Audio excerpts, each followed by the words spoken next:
So question వచ్చేసి, according to Bohr's theory the radius and velocity of an electron vary with the increasing principal quantum number as. So according to Bohr's theory the radius and velocity, so N పెరిగే కొద్దీ velocity of electron, radius and velocity of an electron అనేది ఏ విధంగా ఉంటుంది. So students, మనకు N increases, R increases కదా, so velocity decrease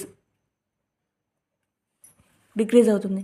so number of shells పెరిగే కొద్దీ రేడియస్ అనేది ఇంక్రీజ్ అవుతుంది కదా. సో రేడియస్ ఇంక్రీజ్ అయ్యే కొద్దీ వెలాసిటీ ఆఫ్ ఎలక్ట్రాన్ అనేది డిక్రీజ్ అవుతుంది. కైనెటిక్ ఎనర్జీ అనేది తగ్గుతుంది అనమాట ఎలక్ట్రాన్కి. ఇదే సో కాన్సెప్ట్ ఒక్కటైనా కానీ ఆప్షన్స్ ఏ విధంగా చాలాసార్లు చాలా విధాలుగా కూడా ఇవ్వచ్చు అనమాట. అర్థమైంది కదా.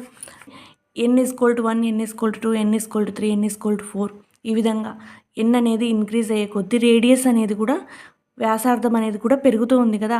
సో పెరిగే కొద్దీ ఈ ఎలక్ట్రాన్ యొక్క స్పీడ్ అనేది తగ్గుతుంది, వెలాసిటీ అనేది తగ్గుతుంది అనమాట. సో ఎందుకంటే రేడియస్ పెరిగే కొద్దీ కూడా ఈ న్యూక్లియస్కి దగ్గరగా ఎలక్ట్రాన్ ఉంటుంది కాబట్టి ఈ ఎలక్ట్రాన్ దూరం వెళ్ళే కొద్దీ ఈ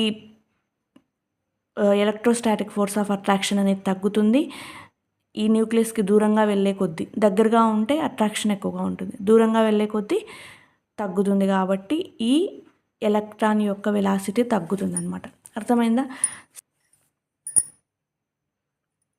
సో ఆప్షన్ 1 వచ్చేసి రేడియస్ ఇంక్రీజెస్, వెలాసిటీ డిక్రీజెస్, కరెక్టే కదా. ఎన్ ఇంక్రీజ్ అయ్యే కొద్దీ రేడియస్ ఇంక్రీజ్ అవుతుంది, వెలాసిటీ డిక్రీజ్ అవుతుంది.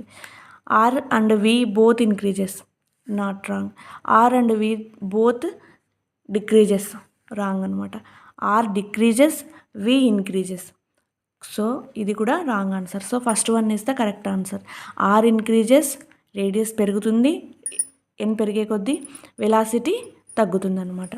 So option 1 is the correct answer.